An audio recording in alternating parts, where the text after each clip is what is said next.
If your mind has been running in circles all night, stay here for a while. These Stoic reflections are for anxious thoughts, mental noise, and the kind of overthinking that makes even small problems feel enormous.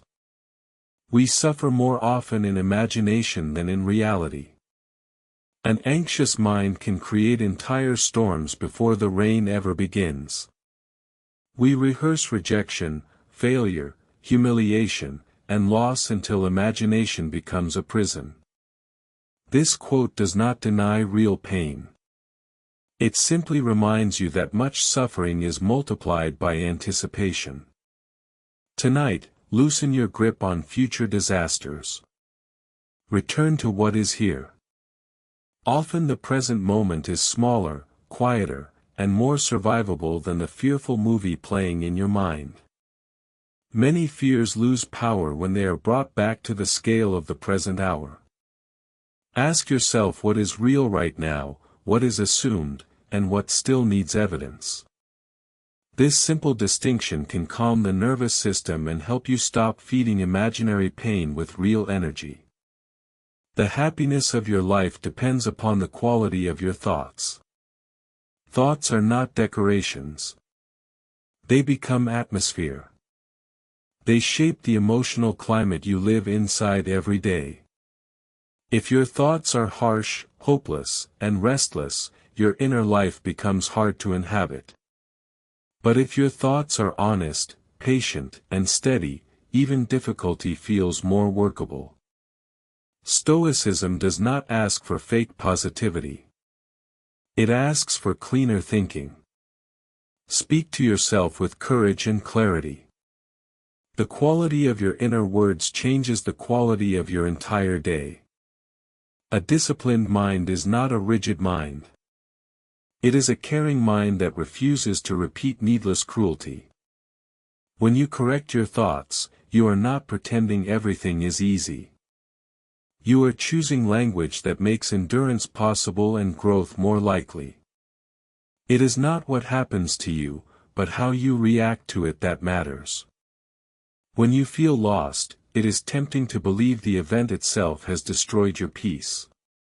But often the first wound comes from the event, and the second wound comes from the story you keep repeating about it. Stoic practice asks you to pause between the event and the reaction. In that pause, dignity returns. You may still hurt, but you are no longer helpless. A calmer interpretation can become the beginning of a calmer life. This does not mean denying emotion. It means refusing to let emotion become the only narrator. You can feel grief, fear, and confusion while still choosing a response that protects your peace. That is not weakness. That is maturity shaped through practice. You have power over your mind, not outside events. Realize this, and you will find strength. This is a reminder that your deepest strength is still available even when the outside world feels chaotic. You cannot command every outcome, and you do not need to. What you can shape is your attention, your response, and your next action. When life feels heavy, return to what is still yours. Your breath is yours. Your choices are yours. Your inner voice is yours. Small ownership brings quiet power back into the room. If tonight feels uncertain, choose one controllable thing and do it gently. Make your bed, drink water, write a thought down, or simply sit without arguing with the moment. Stoic strength is often quiet. It grows through repeated acts of inner order, not dramatic displays of control. Very little is needed to make a happy life. It is all within yourself. This quote gently challenges the idea that happiness lives somewhere far away in the future.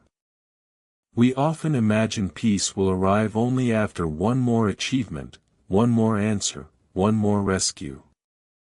But the Stoic view is softer and stronger. A meaningful life can begin inside ordinary moments. A clear mind, a grateful heart, and a modest expectation can change the texture of a difficult day.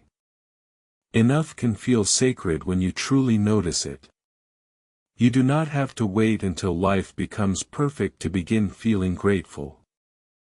The Stoics believed gratitude can exist beside difficulty. Sometimes peace begins when you stop demanding that this day give you everything and allow it to give you just enough. How long are you going to wait before you demand the best for yourself?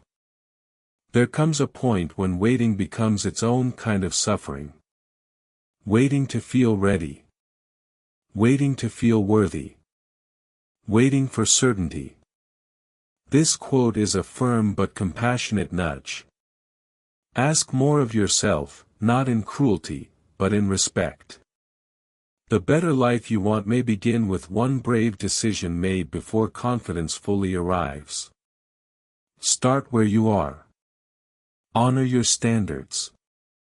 Your life becomes lighter when your actions finally agree with your deeper values. Demanding the best for yourself can begin in surprisingly humble ways. Go to sleep earlier. Speak more truthfully. Finish the task you keep avoiding. Protect your attention. These are not small things. They are the architecture of a stronger life. You do not need to answer every thought tonight. Let some of them pass without argument. A calmer mind often begins with one decision, not to chase every fear to the end.